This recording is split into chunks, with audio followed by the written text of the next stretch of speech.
right, Kirk. We are about to go to the theater to see Gladiator 2. What is your initial thought? Initially, I'm excited to see Denzel Washington.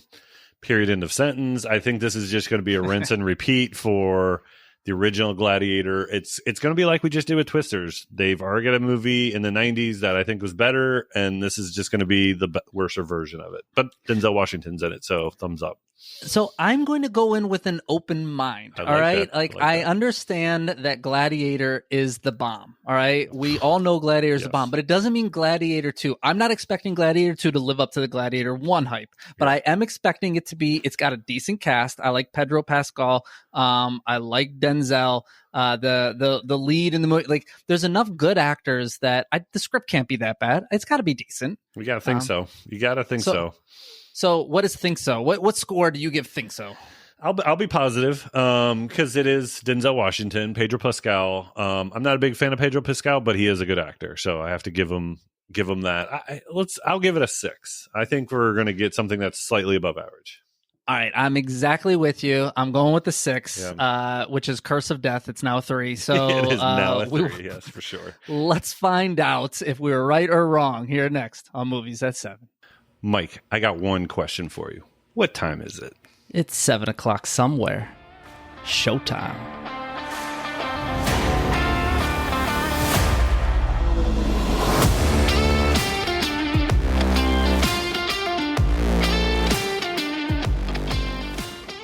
Welcome, everybody, to episode 8 of Movies at 7, the weekly podcast where we like to dissect, rate, and review one film. And this week, are you ready to be entertained? Going back in time. Swords and sandals. Way back in time. 200 AD? Anybody? Can I point something out real quick? Please. Mike has never heard the term swords and sandals before. First I said that to you at the theater. Nobody's heard of swords. Everybody knows swords and sandals is a category of movies. No, nobody. First off, you can only say 50% of this podcast right now has heard of swords and sandals. So I don't think you can say everybody. That's only because we have 2 people. I mean, I'm sure if we had more. Listen, the maths at this point. Elliot, what I need you to do is text Mike and inform him exactly what that means. I am very interested of how many people, when saying, what type of movie is this? They go, swords and sandals. It was a popular genre in the early 90s, late 80s. Or 200 ADs, I guess. Or 200 ADs, yeah. We are talking all about Gladiator 2 today. And, Gladiator is a tough act to follow. So I'm curious to see, Kirk, how you and I guess I know how I did it, but how you score Gladiator 2. So it's coming up. Yeah, excited about that one. You sounded really excited about that one. I am. I'm excited. I will see how you.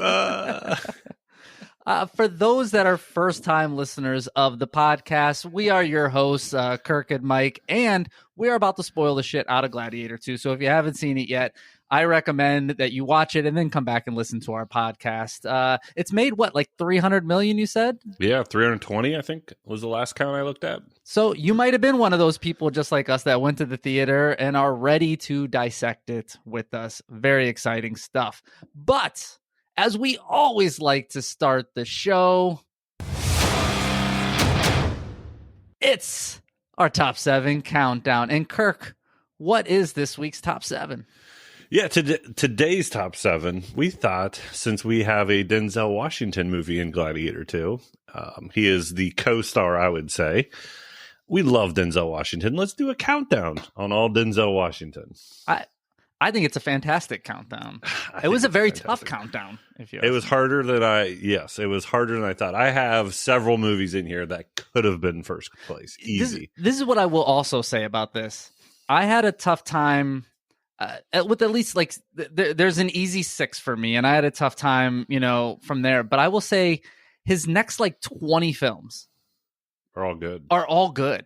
Yeah. And I mean, they wouldn't make my top 7 Denzel movies, but I looked at them going, wow, I'm leaving this out and this out and this, but they're all just really solid movies. I left a lot of really good movies out that frustrated me. Like I was trying, like, can I make the 7, 8?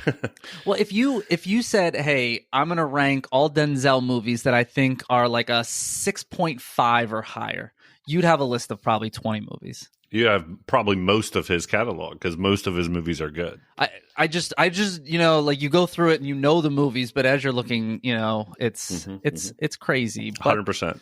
I think Kirk, I think you should start this week. Oh man, putting the challenge on me. All right, so my number 7, I only go once, then Mike goes twice. I'm reminding myself. It's from 1998. This is the Denzel Washington wheelhouse, the late 90s. It's a horror movie, and it's called Fallen. It is, I don't know. It's just a really interesting take on a demon possession type movie that changes bodies, and he's chasing the body, the demon, and it's near impossible to explain what this movie's about. Just telling you, but you have to see it. It's a very good movie. It's called Fallen from 1998. I think it was like John Hobbs or something in that movie. I can't remember, but John Goodman's in that one. John Goodman's in a lot of things. I mean, well, touche. You could say that about really any movie. And he might have been in this movie. 6 Degrees of Kevin Bacon. He probably was. I have no clue. Yeah. So coming in at number 7 for me is from 2007, and it's a little film by Ridley Scott, who he partnered up with in this film, called American Gangster, which this is based on a true story. And, Denzel Washington's actually the bad guy kind of in this movie, which he doesn't get to play the bad guy too often. He's usually the hero. I like this movie. And ties with this, right? Russell Crowe, Gladiator. I mean, there's a lot of ties. Yeah. Good tie-in. I won't talk much about this movie for a reason. Well, listen. Maybe I'll bring it up later. Let me just go to number 6. And Kirk, I'm sure this is probably on your list as well. It's one of my furthest back Denzel movies, but we're going 1989. And it is literally one of my favorite movies of all time. I'm talking about Glory. He has a smaller role in this movie, but it's just an incredible film, incredible cast. Everybody's perfect in this movie. Smaller role, bigger impact role. Like he was the biggest impact of this movie. But again, I'll talk about this movie. Maybe next to Matthew Broderick. I would take Denzel over Matthew Broderick in this, but I'll talk about it more a little bit later too. Well, listen, then why don't you just tell me what your number 6 is? Yeah, I think we're gonna have a lot of overlap here. I mean, come on, his top is very top. So my number 6 is from 1995. It's Crimson Tide. It's a submarine movie about a lost submarine. Excellent movie. I mean, amazing cast, tension all around. Crimson Tide. It was, I think, Crimson Tide and Search for Red October, or was it called The Search for Red October? The Hunt for Red October. Hunt for Red October. Those two movies came around the same time. Both of them are excellent. I get them both confused all the time. But Crimson Tide's the one with Denzel. It's very, very good. What if I told you? I had never seen Crimson Tide. Or have you seen Hunt for Red October at least? Negative Ghost Rider. But I do remember I was working at Hollywood Video when I believe it was Crimson Tide came out, and we had all the boxes and all the movies on the shelf, and we couldn't keep it in stock. And I was always like, I really need to see that movie. But it's a good movie. It's a good movie. I believe it. This hurts your countdown. So my number 5 is from 1993. Again, Denzel's wheelhouse, the mid to late 90s. This is him and Tom Hanks, if that gives it away. But it's a movie you cannot walk away dry-eyed. Period. End of sentence. Everyone's got dust in their eyes in this movie. It's Philadelphia. Yes. It's a hard watch. It's a dramatic movie. It is excellent. I mean, both stars are excellent. It's a very tough movie to get through, but it is just very, very well done. And it's got Streets of Philadelphia by Bruce Springsteen. I love that song. And I don't really like Bruce Springsteen, but that's one of his good ones. There's about 4 Bruce Springsteen songs that I can think of 2. Actually, maybe 5. I mean, there's a couple, yeah. The problem is he has 100 or 200 songs. Right. But, shout out to Bruce Springsteen. Shout out to Denzel, Tom Hanks. Wait, now I've already lost. So is it? You're at number 5. Yes, it's me. It's me. It's me. Shout out to Jason there. So coming in at number 5, I'm putting one of these movies in here, but I'm telling you, the series. Which one's your favorite? The series. That's the problem. I have 2 that are my favorite in the series, but I'm going to go with the original on this one. You keep saying the 90s wheelhouse, and I'm looking at my movies, and they're all like 2000s. But The Equalizer from 2014. First off, this Equalizer series is so badass. Part 3 is also maybe my favorite. I have a heart, like two's decent, but 1 and 3 are I've just seen incredible. 1 and 2. I've never seen 3. It's on Netflix. Check it out right now. But they are making a 4 and a 5. He's already signed on for both. But The Equalizer 1, I'm putting on there because it started it, and it's just a badass movie. I love it. It's quirky funny. and it's good. I thought this movie, when it originally came out, and maybe the timing's wrong in my head or something like that, but I felt like it was going to be a John Wick ripoff. And it was actually good. Like, I actually really enjoyed it. Completely. I mean, well, realistically, any type of action movie it's somebody in like retirement that is forced out of retirement. But, it's that same capitalizing on that. But it wasn't. It wasn't a John Wick But ripoff. John Wick was like, he looked like he was like 35 and just retired, and his dog brought him out. Like Denzel, at least he looks like he should retire. Hey, when you're good at what you do. When you're good at what you do, man. I appreciate that. So coming in at number 4 for me, probably something you're not going to want to talk a lot about as well. It is from 2010, and this is just such a great movie. It's called The Book of Eli, and I love this movie. I love the look of this, the feel of this. It's such a badass movie and such a cool concept.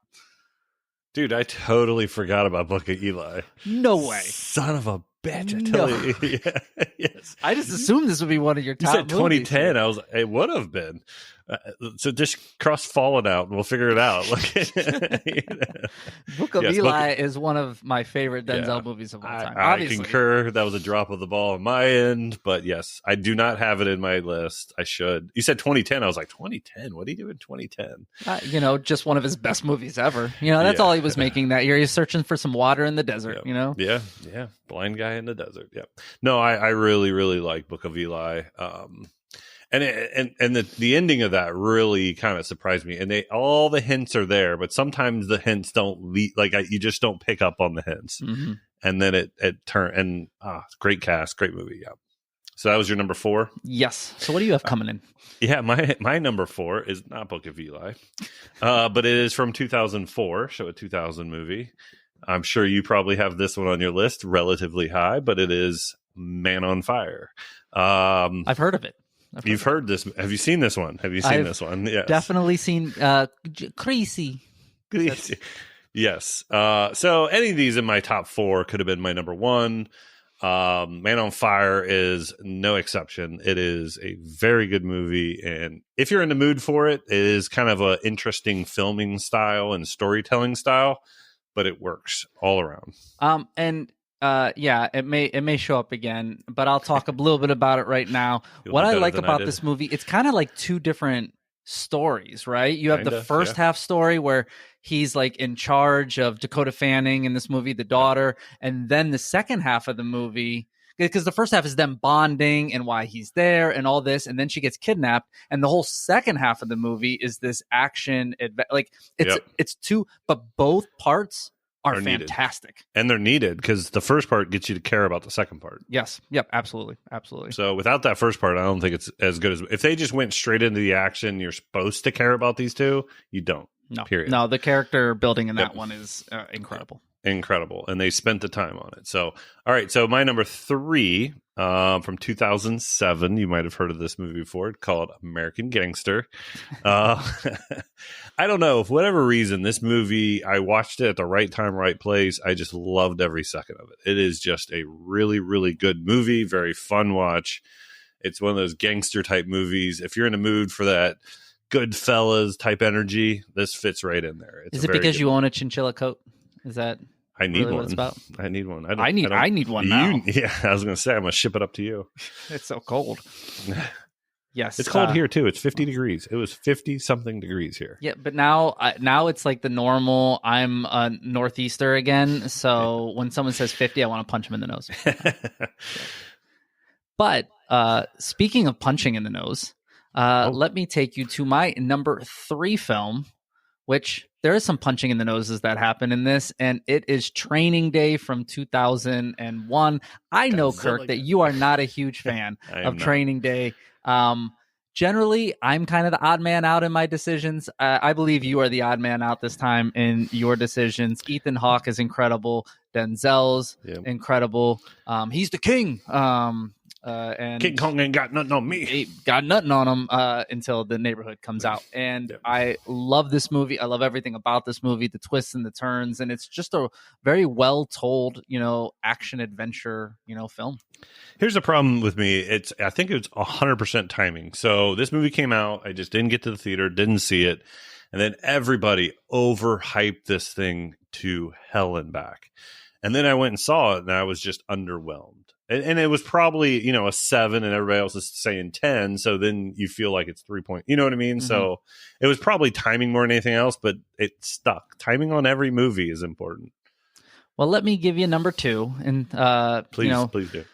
Man on Fire is my number 2 from 2004. And at any given time, this actually can be my number 1 Denzel movie. Absolutely. I love this movie. If honestly, I need to rewatch it again. And Equalizer 3, his female co-star is Dakota Fanning, which I find ironic. Now she's this grown woman and all grown up in the movie, and Denzel still looks the same age. Ironically, it'd be funny if she sacrificed herself for him at the end or something like that. Maybe she does. You don't know. Yeah.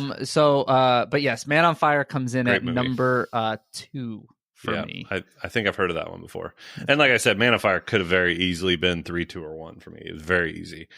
But so my number 2, and I have a feeling you'll be saying this movie shortly because I'm looking at my list and the numbers only go so far. This movie's from 2000. It's a small little football movie nobody's probably heard of called Remember the Titans. So Titans, you say? Yes, it's pretty good. People say all-time sports movies. This is in the conversation, I think, always. It's my number 1. So I'll just tackle... Rudy's my number... Oh, sports movies, Rudy would be my No, number I'm just saying it's my number 1 Denzel movie. Yes. Honestly, sport movie... It might be my number 1 sport movie. There. I mean, Rudy's definitely up there, and there's a couple others that I mean, Caddyshack to me is incredible. There's more. If I just sat here, there's easily 7 movies. You got Field of Dreams, and you got there's just so many. The Natural, Bull Durham. There's a lot of good ones, but Tin Cup, by the way. Tin Cup. But Remember the Titans is just so good, and it hits you right in the feels, and it's unfortunate, the segregation in that to know that people went through that, but it's inspiring and hopeful and everything that you want from a movie. And Denzel, I think, is at his very best. Oh, easily in this movie. And it's storytelling that you don't see much anymore in Hollywood, right? So the things don't always happen the way you want them to happen. The things happen that they're supposed to happen. Everything makes sense. Everything goes together. Relationships are bonded. Relationships fall apart. People back. It's just the kid breaks his back at the very end. It's just a very, very interesting story. And they're attending his funeral, right? He's died, and that's really where the story starts. And I don't know. It's just an amazing. They don't tell stories like that anymore. And this was 2000, so it was only 24. And by the way, the soundtrack. I mean, I know it takes place in the 60s, excellent. But the soundtrack's so good. What is your number 1 then? I think you should know my number 1. You've already said it. 1989. Glory. Yes. Okay. 1989's Glory. That it's one of the greatest movies ever made.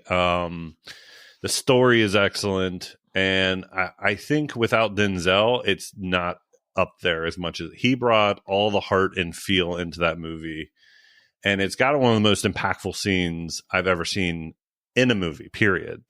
When he's getting whipped and the beginning towards the end of the movie when he's getting with.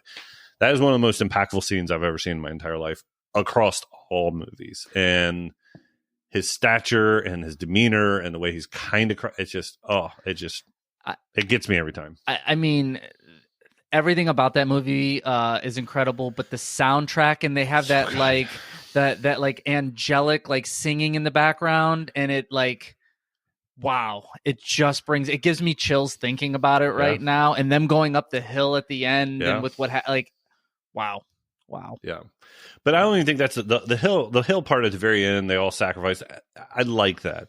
But the build up and the bonding and the trust and how it's almost like I Remember the Titans, like how everybody gets brought together as a team is the entertaining part. It's the same thing with Remember the Titans. It's not necessarily that last game. It's everybody being brought together to the team. But we talk all the time about not being able to land the plane to end the movie. And these movies, everything we're talking about lands the plane. I mean, honestly, could land it in water, could land it in snow. They just land it wherever and however. 100%. Glory. Well, and it probably spawned a porn spinoff called Glory Hole. Who knows? But Denzel Washington. He's probably the best porn star too. Denzel Lincoln. But that is our top shit on me. That is our top 7 countdown of Denzel movies. And listen, there are so many. If somebody yelled at me about a movie being left off, I'd be like, "You're right. You're 100% right." Because I crossed out 2 or 3 times. What number 7 would be for me. So I mean, Book of Eli. I mean, I had He Got Game in there. Like He Got Game. He just wasn't the big star of He Got Game. I think that's why. I mean, Glory, even though he's a side character, he, like you said, he's very important. But everything else, he's kind of a main for me. But once again, Denzel's catalog, hats off to you. Maybe, I mean, looking at it, maybe the greatest catalog that is out there. It's up there. It's definitely in competition for greatest catalogs. But we'll figure out where Gladiator 2 and that role that he plays there as he's nearing the end of his career is falling. And I think it's time to discuss it, Kirk. And let's do it. Hit the main feature. Warning. The following footage may cause irrational excitement. Welcome back, and it is Gladiator Part 2 time, and I'm excited. So, Kirk, we talked about it, here earlier. Well, people listened to it earlier. We talked about it, I guess, last week, or 2 weeks ago. We both thought this was going to be a 6 going slightly above average. Slightly above average. Definitely, didn't think it was going to live up to, its predecessor, but I'm curious to see where we actually land on that. Yeah, but before that, I do have a question for you, Kirk. Oh, what's in the box? So tearing open the Colosseum, you like that one? The box, yeah. So Gladiator 2 is a 2024 epic historical action film directed and produced by Ridley Scott and serves as a sequel to the Gladiator movie from 2000. It was written by David Sapura, based on a story he wrote with Peter Craig. The film was produced by Scott Free Productions and distributed by Paramount Pictures. A sequel to Gladiator was actually discussed back all the way in 2001. The same screenwriters, which was Dave Franzoli and John Logan, who are the original screenwriters of the first one, were set to return. But over the next few years, different things came up. Russell Crowe was in it. Russell Crowe was out of it. It was going to be a timepiece. It was going to be a Roman afterlife movie. There was all these different ideas. Yep. Yeah, but it just never really got into development. And then DreamWorks sold the property to Paramount back in 2006, which shelved it for a while. The film was finally announced in 2018, and Mescal was cast our lead role January 2023. Script by Scripura, who I just mentioned. The rest of the cast was signed on soon after that. Filming took place between June and January of 23-24. It did take a little bit longer because of the labor disputes in Hollywood again. Gladiator 2 premiered in Sydney, Australia, October 30th, 2024. It was released in the United Kingdom November 15th, and then it was released in the United States just a couple weeks ago, November 22nd. The film has been generally positively reviewed by critics, and it has earned $322 million to date. It's only been a couple weeks. The budget is somewhere between 210 and 250. So doing the math on that, it needs to make around 600 to 700 million dollars before it breaks even. So that 210 to 250 budget is a high budget, but it's got a good start. See what happens. I mean, yeah, we'll see how we feel. How word of mouth these days is very, very important with all these movies coming out. I agree, but it is off to a really good start. And the theater we were in was packed. It was very full. Yep. It was the Wednesday before Thanksgiving. That being said, it was very full. Yeah, but the Wednesday before Thanksgiving is generally a big bar night. It's not necessarily the biggest movie night. I don't think so. When you hit your 40s, it starts turning into the bigger movie night. You say, maybe I'll get a beer at the movie theater. I don't know. I'm going to get a slushie and a pizza.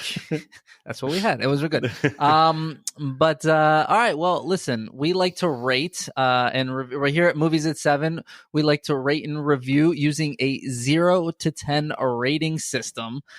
0 being terrible and 10 being as good as you can possibly be in any category, which we have 5 of those. And then after the 5 categories, it will give us a score that I guess, we'll discuss. We do the math on. We do the math on for you. It's okay. It'll be somewhere in there. But as we always like to start, our first category is story beats. And Kirk, what is that? Yeah, story beats is exactly what you might think it is. It's going to be your story, the writing, the concept of the movie, the 3 acts, how they tie together, just really what drives the movie, any little nitpicks you might have with the story, the little stupid stuff, or the stuff you love that drives the movie too. So all those things factor into story beats. I'll kind of start off here. So, and I said this the other day as well, this is, if you zoom out to the 1,000,000-foot view, this is a repeat of the 2000 movie. Now, there are differences. There are different motivations. The people get places differently a little bit, but from the 1,000-foot view, this is 100% a repeat. And in the same line, and I'll put it this fact because I know you don't know this movie, Mike. So if you watch Star Wars, the original Star Wars from 1977, A New Hope, and then you watch the first Disney Star Wars, The Force Awakens, they are very much the exact same movie. They just have different storylines coming in. Does that make sense? It doesn't. Before you go any further, I think just a brief 30-second, Rome has now conquered the last city that they need to, which is where we find kind of our hero of the movie, which I don't even know his, Lucius, right? It's the son of the lady. It was but we don't Russell know Crowe's that, son yet. We don't know that yet, but he's living in this side city that's conquered by Pedro Pascal, who's kind of like It's like in Egypt because you do see the pyramids. Yes, but Pedro Pascal, who conquers them, is kind of the new Russell Crowe. That's really what and they end up taking Lucius in and making him fight. But now we have 2 kind of tyrant emperors that are running Rome, and then we kind of it starts bringing back in some of the old characters of Connie Nielsen, who was the mom, the girlfriend at the time, now the mom of and we find out that the son, or the main character, was the son from the original one, but he got shooed off, and he's got to battle his way to beat the Roman Empire again. Now he gets sold into slavery, and he loses a battle, gets sold into slavery, becomes a gladiator. Same kind of story concept in there, but they at least tie the 2 together. Yeah. Yes. Yeah. Lucius, who is the son of the names on this is tough, so let's just be real. And that was tough in the first one. It's tough in this one because I even said Maximus was Russell Crowe's character's name, but I don't think that was. No, it was. I said Marcus Aurelius was Russell Crowe, but his name was Maximus. Names are tough. Lucilla is the name of the mom. Connie Nielsen. Connie Nielsen is. So Connie Nielsen's back. She's dating Arachius, who's Pedro Pascal's character, who's the one that conquered. But he's a conqueror with a heart. But he had killed Lucius's wife. Yes. So There's that beef. But then it's Pedro Pascal wants to dethrone the two emperors and give power back to the Senate, kind of like the original one. The two emperors are crazy, just like Joaquin Phoenix was. He was kind of one person. It's kind of spread apart into two. It's trying to play those moving seats, and it kind of does. It's the same motivations with a lot of characters, but just spread over different people. Yeah, I understand. I mean, there's only so much you can do in this movie, and in these time period pieces. So I don't actually mind Swords and Sandals movies. Swords and Sandals movies that you and IMDb just made up before we went in there. You need a different storyline. I think that was, but it was very on the nose that this was a repeat. But here's the deal: if you really just take that little part of it. And when I say that little, it's a good the part entirety of the movie. It's a 2.5 hour movie we watched. But I'm just saying, if you take the part where he's got to like fight his way out, everything else they do in this movie, the way they tie it into the original. So we talked about I guess it's 2 weeks ago now, with Twisters, that, if they could have made the mom like, the Laura Dern from the original, like there's certain things they could have done to tie it together to make, because at the end of the day, the story, you're chasing tornadoes, right? The same thing here. You're fighting in the battle, in the dome, in the thunder, whatever it is, right? Like that's gonna stay the same. But they do enough things different, I believe, and they there's different motivations.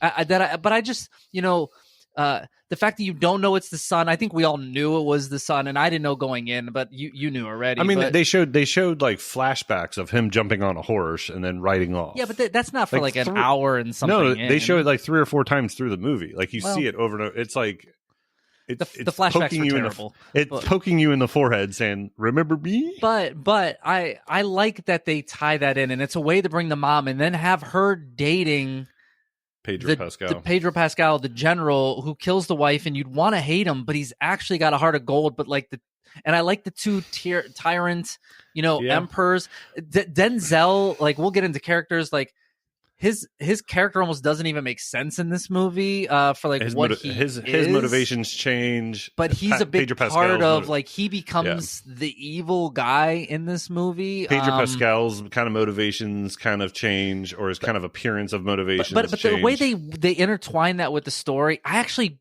did really enjoy. I thought it was good. I think what happened is they signed up Pedro Pascal. They created the story of this tension of him killing the wife, but actually wanting to turn over.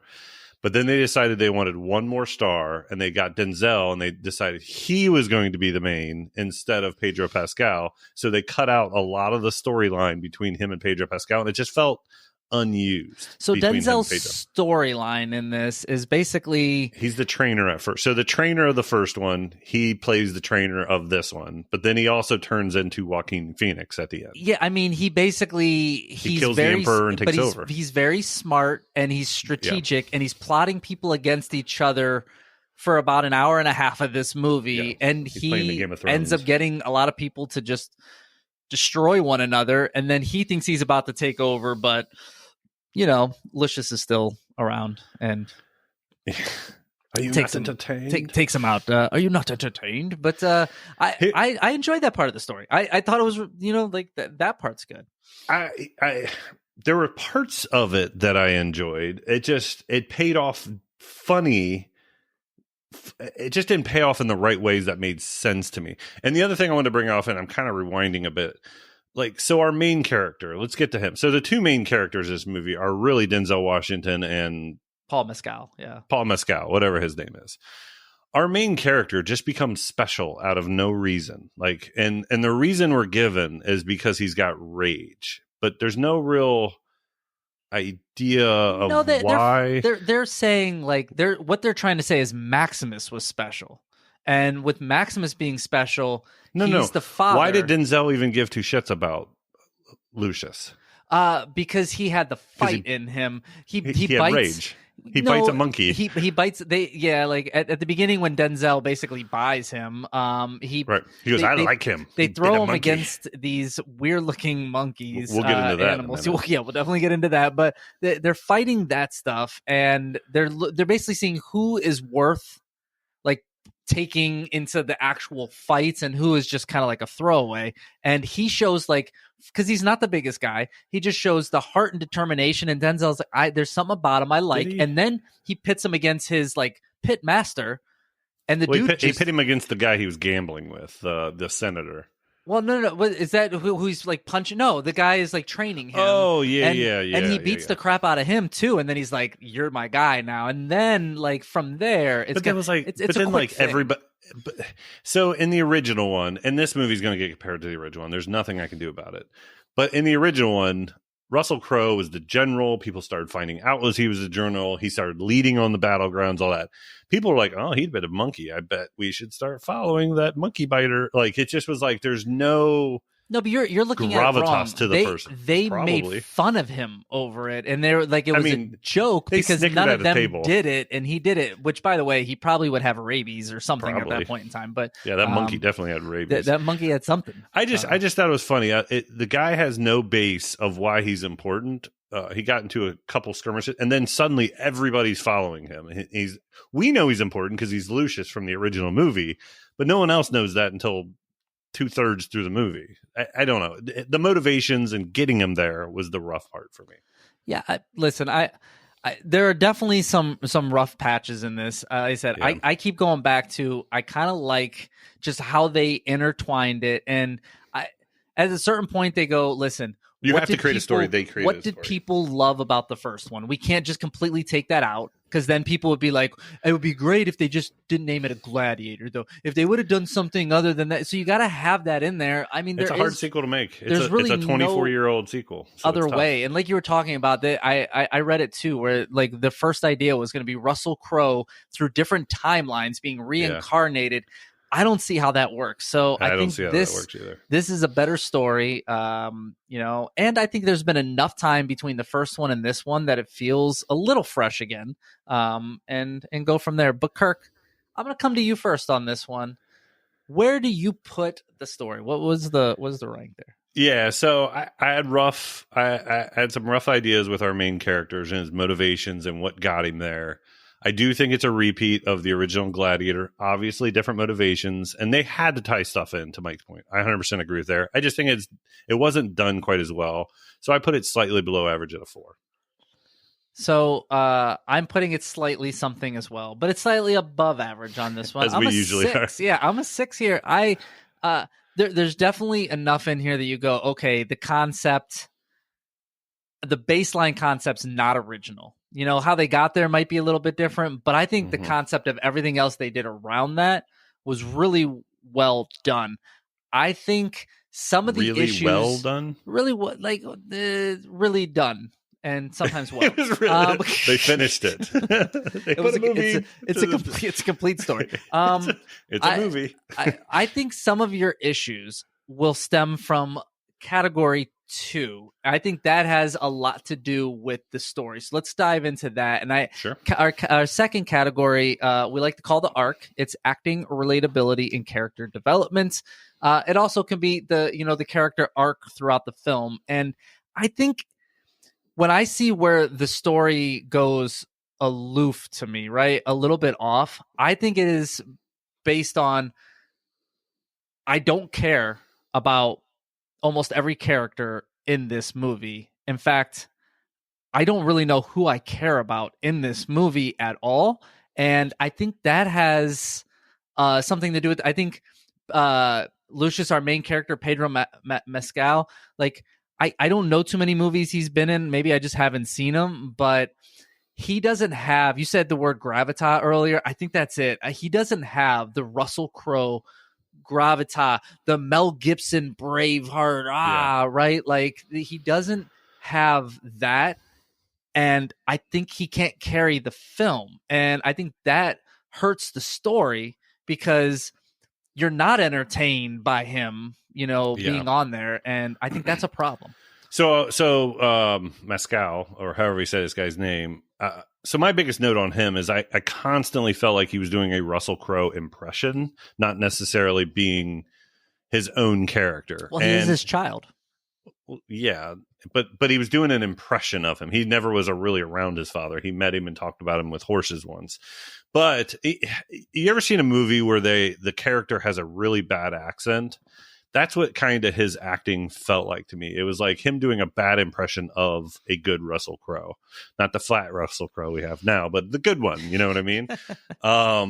And to your point just a second ago, it was kind of the motivations of all these characters were flipping on a dime left and right. And I wonder if the filmmakers thought it was clever to keep flipping motivations, or it just felt muddy. Everything felt muddy and didn't have any importance, because 2 seconds later, the characters aren't going to care about it. Like, our main character is number one goal. The reason he has the rage, he bit a monkey, he fought this guy, was to kill Pedro Pascal. That was his. Because he killed his wife, and he wants the revenge, and he makes the deal with Denzel Washington. Yep. I'll do whatever you want as long as I have my moment in the sun with I get to kill Pedro Pascal.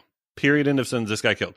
But then he gets that. So Denzel Washington hooks him up and says, all right, got you in there. He had to do some politicking to get it there, but he did it. And within 2 seconds, our main lead doesn't want to kill him and kneels down with him. Like, totally gives it up. He's like, I knew your dad. Oh, you knew my dad? I knew my dad. We're friends. Yeah. Did we just become best friends? Yup. And it is that quick. And that's quick. Definitely a flaw. And that's definitely a storytelling flaw. That's a storytelling flaw. But once again, but everybody has these motivational flips through the entire movie. Yeah, but I like the flips. I like the character Maybe arc. One will work, but the character arc that Denzel Washington goes through, I think, is fantastic. The character arc that Pedro Pascal goes through is fantastic, and I actually think the side characters are pretty good. The two Pedro emperors. Pascal was almost not used. He was minimalized. No, massively. he was minimalized, but every scene he's in, he's incredible. And he's the best part of that scene, in my opinion. Connie Nielsen, I thought was really good again in this movie. She's good in the first one. I think she's really good in this one. Joseph Quinn and I think it's Fred Hiken. Let me look at it. Are the two emperors? Heckinger. I thought they were both really. They're over the top, but they played their parts. One guy was from Stranger really Things, well. right? He was Eddie from Stranger Joseph Things. Quinn. Yep.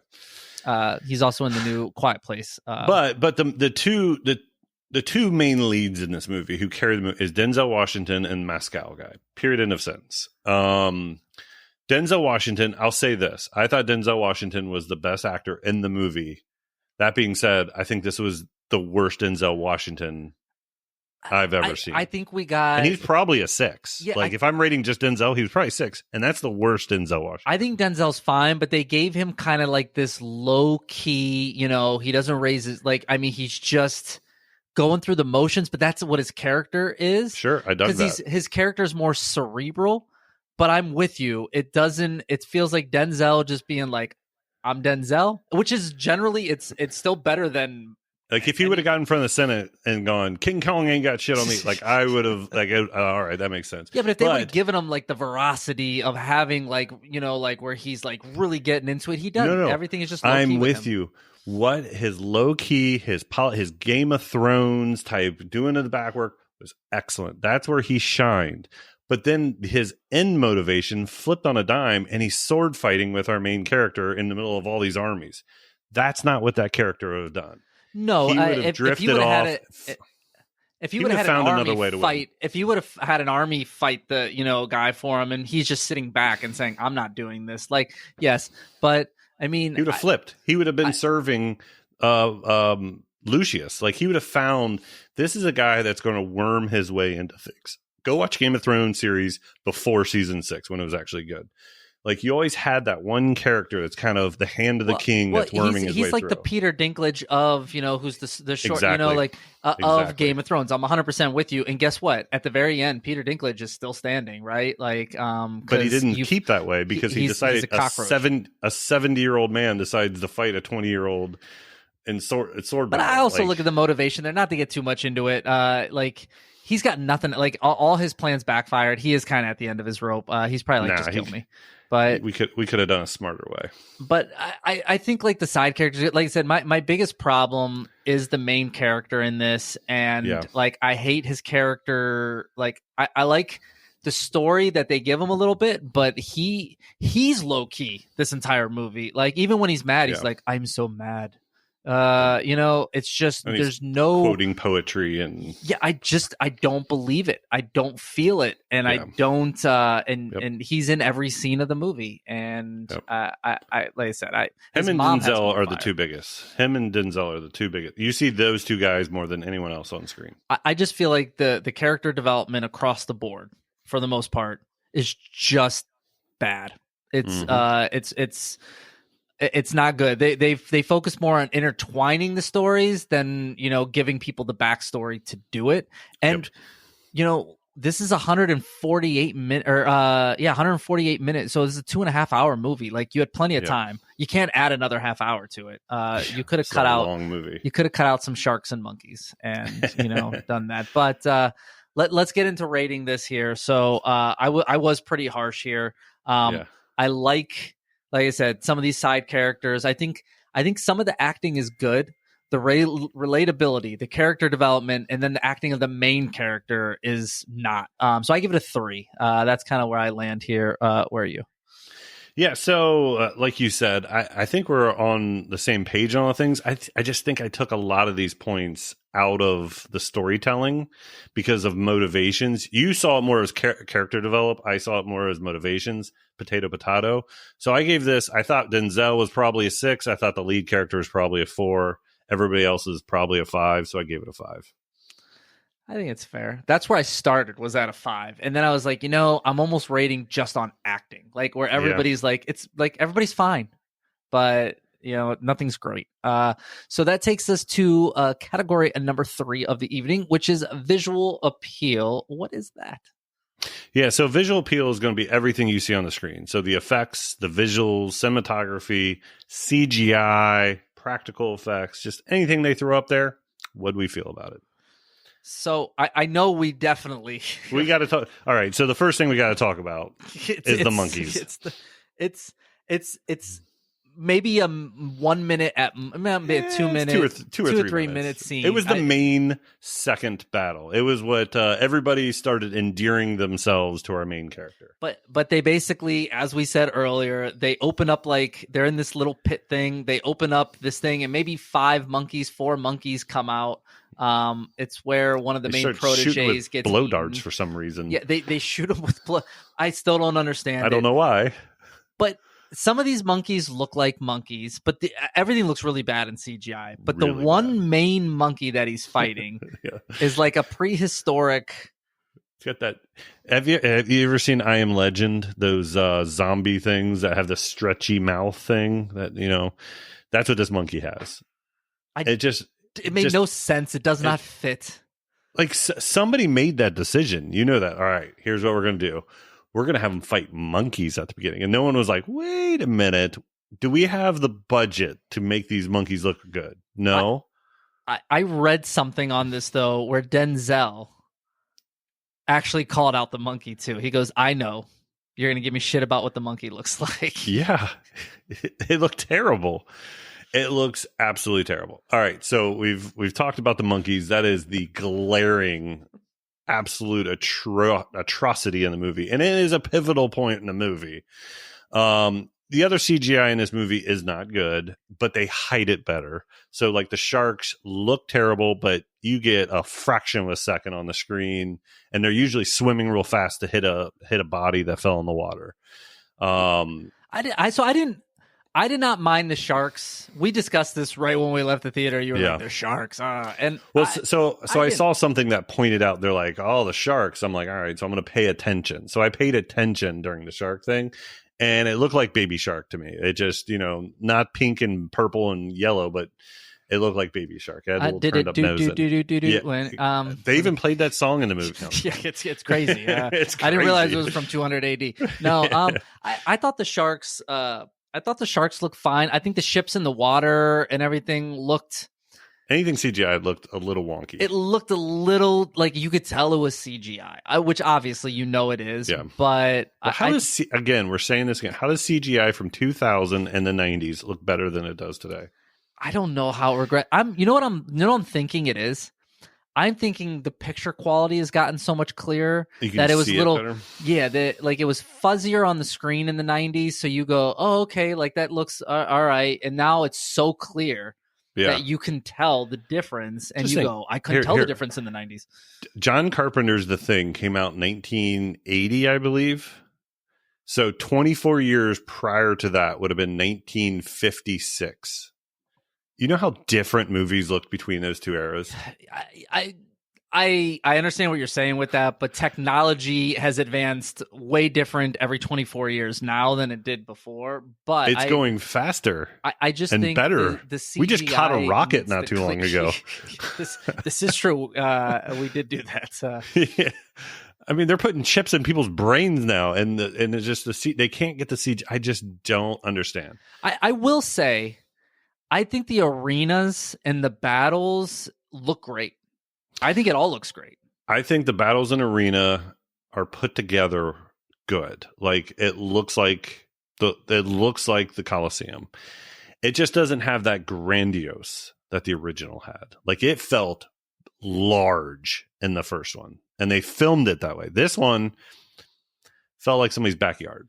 Yeah, well, I mean, the first one, there's more zoom out and like kind of from the top, and establishing this is shots. more from the bottom. And I agree, they could have done that a little bit more. And I'm not thinking about that until now, as you mentioned that. It's a good point, but I still felt like I was there. Like I felt, and I do think we talked about this with Twisters. I think if you watch this on your home screen, it's not going to feel and look the same as being in the theater on this one. Sure, but we saw one in the theater, we saw one at home, and it did. I don't feel like it helped Gladiator. I feel like it definitely. Well, first off, I haven't seen Gladiator 2 at home on the TV to say did it help, but I think it does in this one, especially with how they filmed it. And then the other major flaw that I want to point out, and I didn't bring this up the other night when we first walked out, but it just been sticking with me, is when the battles were going on, the battle in general looked good when there's a lot of moving parts. But anytime it was 1v1, the choreography for the fights were very, very lazy. And what I mean by that is, especially that 101 when they're fighting in front of the two emperors. So one of his first fights, so he bites the monkey. Then they go to Rome, and Denzel Washington makes a bet with a senator, and they put their two gladiators against each other. And whoever wins, I don't know, is cool. Get some money. Whatever. Anyways, when they're fighting, they have swords because the two emperors want them to kill each other. So they have swords and they're fighting. There are multiple occasions, and this happens every time there's a 1v1 battle, where there'd be someone who's losing, getting punched on or something like that, but they would have this weapon in their loose hand, just easily win, or they would just swing over the it was obviously a bad choreography, and this could have been the actors. It could have been the actors, or it could be the fight coordinator. It just over and over and over again, I kept seeing it. And it just was really poorly done. Now, the battles on the larger scale, I thought were like the water battle when they're jumping across and fighting and shooting.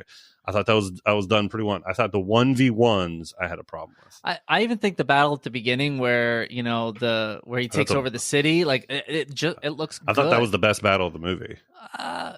Yeah, I mean, yeah. It had the most impact. But even when they're in like the side scenes and like the rooms and where the Senate's talking and all that, like it all looked great to me. I just think the visuals were fine.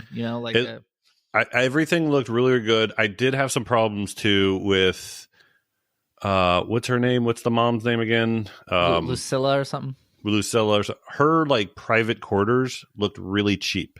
And she had this button she pushed on the wall and it opened up this mechanical door. And everything just looked kind of like thrown together last minute. It was really weird when she said, "Siri, please open the door." And Siri, turn off the lights. Yeah. She claps twice and the lights go off. She tapped her refrigerator, sent her a picture to her cell phone. No, I don't know. It just that looked kind of, The 1v1 looked kind of bad. The monkeys looked atrocious. And we didn't talk about the rhino. The rhino, I just don't think animals look good CGI. I think that's just what it is. Of all the animals, though, I thought the rhino looked the best. Yeah, I agree. And I thought that was kind of a cool entrance with the guy standing on top of the rhino. Awesome. I think it's when the rhino hit the wall and then it got a little wonky, but yeah. I didn't have a problem with the rhino. I guess the monkeys set me up for an expectation, and then the rhino came in. I was like, oh, that's pretty cool. Well, here's the deal. Everything got better from the monkeys. Yeah, it sure did. But CGI animals, I think, is just tough because of how fast they move and go with it. But that being said, before you say anything, they made a whole movie with CGI lions, and they're making a sequel coming up very soon. Lion King. Yes. And they did it, and it looks really good. Which I just saw a preview to that. Side note, Scar and Mufasa aren't actual brothers. Come on. We got to stop changing. I haven't seen the previews. We got to stop changing our childhood here on these movies. They're cousins? What are they? One's like was kind of like just roaming by himself, and a family brought it in. But I can't tell if it was Mufasa or Scar's family brings the other one, and then they grow up together. So I don't know. But anywho, Kirk, give me a score for visual appeal. I'm not happy with this one. So this is one of my bigger ones. I had problems, and the CGI looks bad. Somebody greenlit something and said that looks good and put it to a movie theater. So I have problems with that. So I gave it a 3 out of 10. Oh, the Russian judge. Somebody approved those monkeys, and I think in a 2.5 hour movie, 3 minutes are bad. No. There's way more. That is the atrocious. The monkeys are a 0. Like we're coming from there. Listen, I'm a 6 here. I think for the most part, this movie looks really, really good. And they spent the money in the right places, and the CGI, CGI is going to CGI. I mean, it is what it is. Yeah, but really, really good isn't a 6. Really, really good for a decent part of the movie. The monkeys definitely bring it down. Definitely. The water and some of those scenes definitely bring it down. And once again, when you don't care about the main characters as much, you spend more time looking at all the nitpicking everything 100%. Else. 100%. So everything kind of keeps going back to the arc, and that plays through with every movie. Go back to some of the old '80s movies. You love you love Tom Adkins run around, but you don't notice all the errors and the issues because you're enjoying watching these main characters. And you're more graceful, or not graceful, but more gracious. Forgiving. Yeah, forgiving. That's the right word. That's the word. That's the ticket. All right, so let's get into category number 4 here, which is a movie driver. Which the movie driver is what you came to see. Does it deliver on it? And it's really kind of like genre based. So on this one, we had epic, historical, and action, which makes sense. I'm glad you did not put swords and sandals. I took that out just for you in here. So Kirk, I mean, on these 3 genres of epic, historical, action, what hit the mark, what didn't? Yeah, so let's just go in order, right? So when it comes to epic, I think it tried to be epic, but I think it struggled with it only because it didn't have the same size and feel, I think, of the original. Didn't have those establishing shots. It didn't give that landscape shots. It didn't feel like a big story, even though they were telling a big story. And I know that doesn't make sense. Go watch a movie. I think it'll make sense more. Now, the historical and action movie, yeah, you're definitely in Rome. You're definitely Romans fighting. There's a lot of battles in it, some good, some bad. I think the beginning battle is one of the better battles in the whole movie. With the siege towers coming off the boats, and I thought the first battle was the best. So there's a lot of battles. It's very Roman, very historical. I just thought it felt smaller than it wanted to be. Yeah, I could definitely see that. And it's kind of like what you said, how it's filmed, they make it a little bit more closer. And I think it takes away from, look how many people are in the stands and the crowds and the gravitas. Like, we keep going back to that word, but it just works here. Historical. Yeah, for the most part, I'm with you here. Like, Rome looks great. The pyramids look great, and you feel like you're there. And I will say one thing takes me out of historical here. Denzel Washington has no accent in this movie, and Denzel's everybody else he's from New York. Does. He's a traveler from New York. I just and a time traveler. Yes, it's really weird when everybody around him has some kind of accent except him. I'm not sure if Connie did either, but definitely action. I mean, this is a straight action movie. It definitely delivers there. But there are more action scenes in this one than there was the original. Yes. Yeah. But I think there needed to be, because I don't need a ton more of Pedro Mescal in this. You know, like I would have liked to see more Pedro Pascal in this movie. They barely had him in it. Yeah.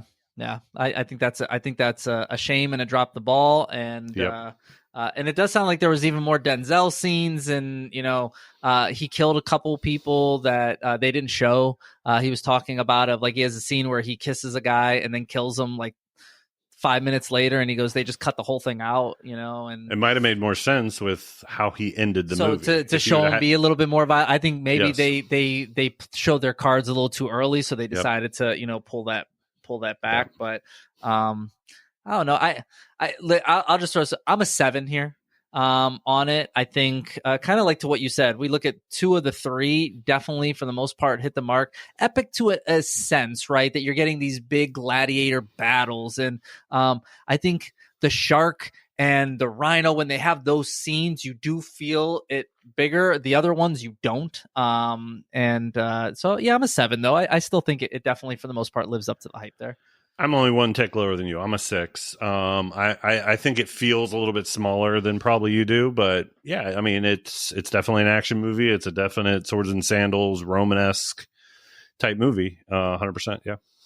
So that takes us to our final event here, if you will, which is the lasting impression. Kirk, walk us through that. Yeah, so lasting impression is really 2 major things. You're leaving out of the theater or hitting stop on your TV, whatever you happen to be watching this, and how are those initial feelings? Like, what did you think of the movie? I know a lot of times you have to let it brew, but this is your initial thought process.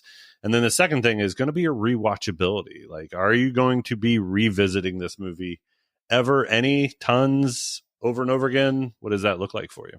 Yeah, and I think it's tough to live up to hype on this one of the original Gladiator, which I think we can all agree that for the most part you can throw on the original Gladiator at any time, or if you're passing by it on a channel, you'll probably stop and watch it. And I can see myself stopping every once in a while on Gladiator too, but not really. Like, I'm not going to go back and rewatch this movie. Like if I was flipping through on the channels or something and it's a commercial, maybe I'll check out 5 minutes of the movie. So if I want to watch a movie like this, I'm watching Gladiator 1 from 2000, or I'm watching Spartacus or something in those same Clash of the Titans. Clash of the Titans, Beastmaster. There's 1,000 movies that came out.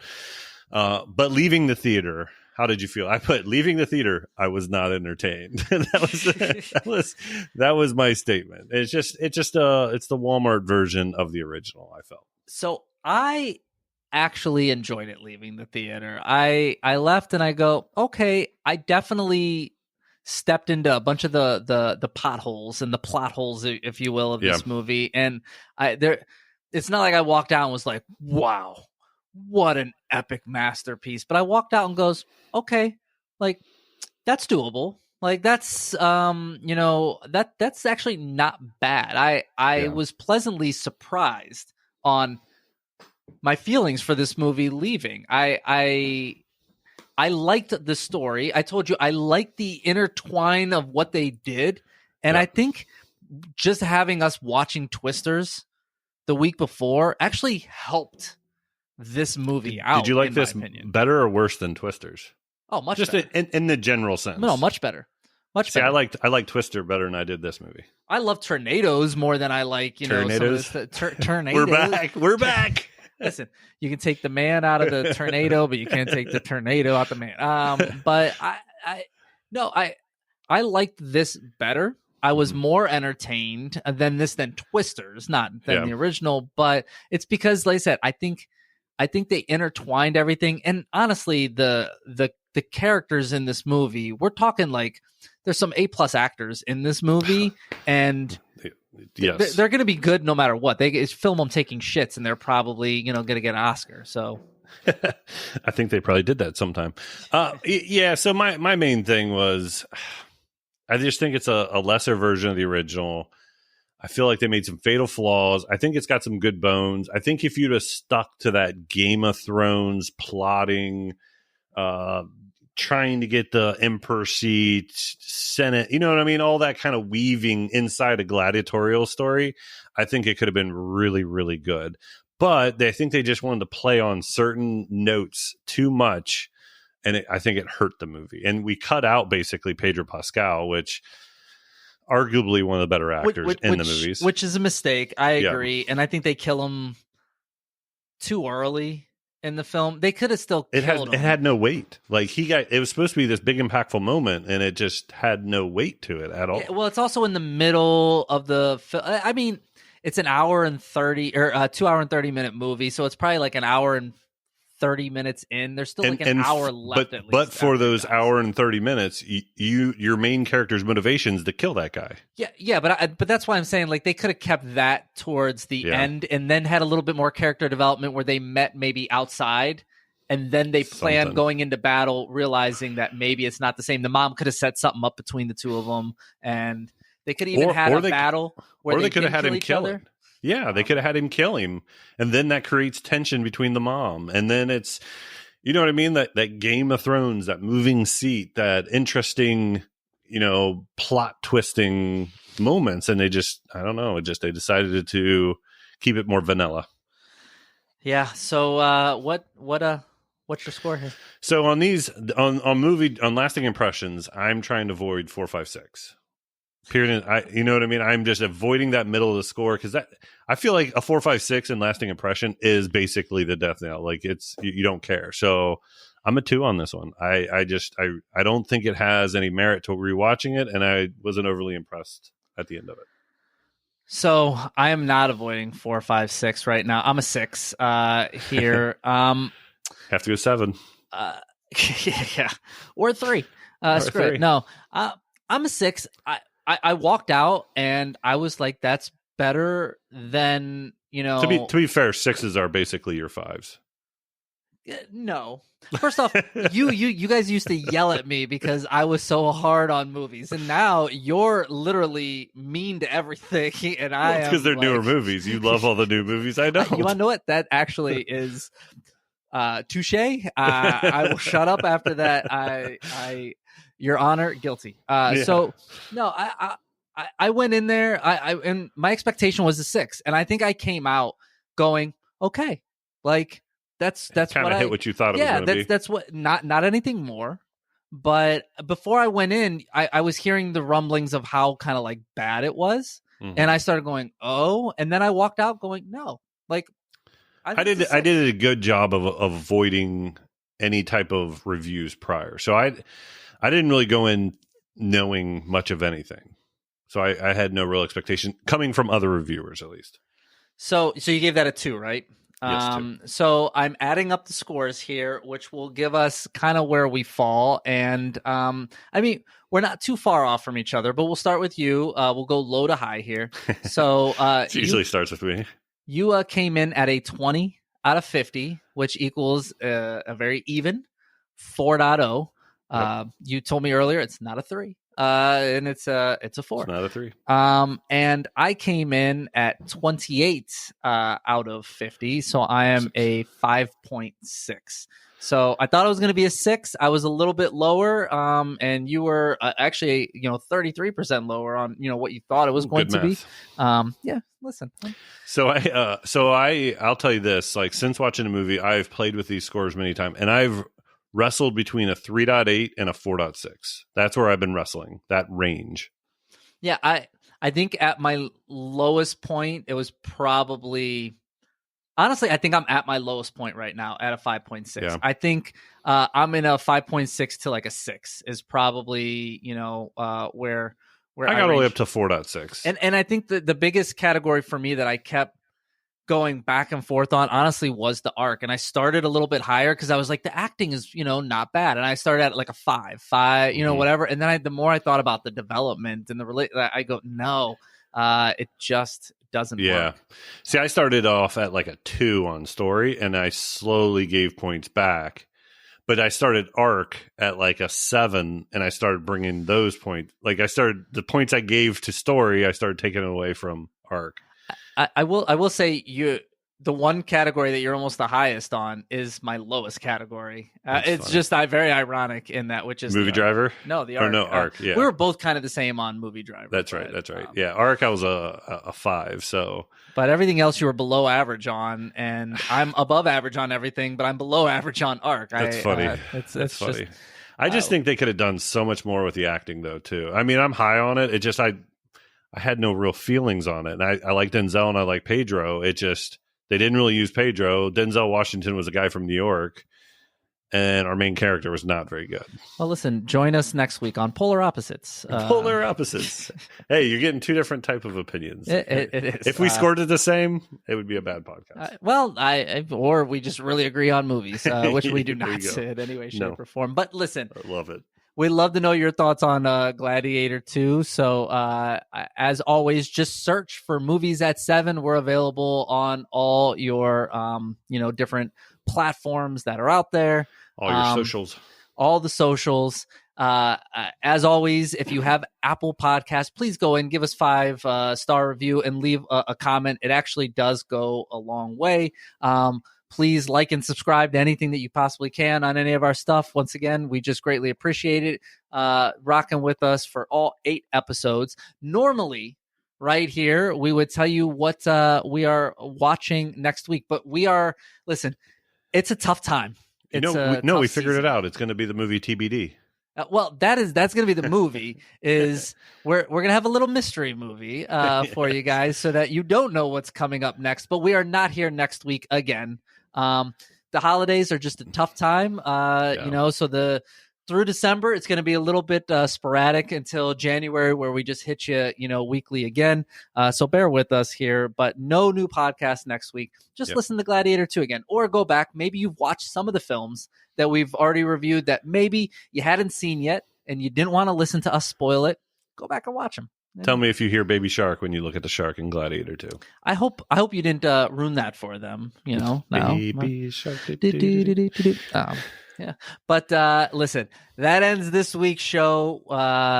Thanks for rocking with us, and in a couple weeks, we'll be back again. And as always, see you at the movies.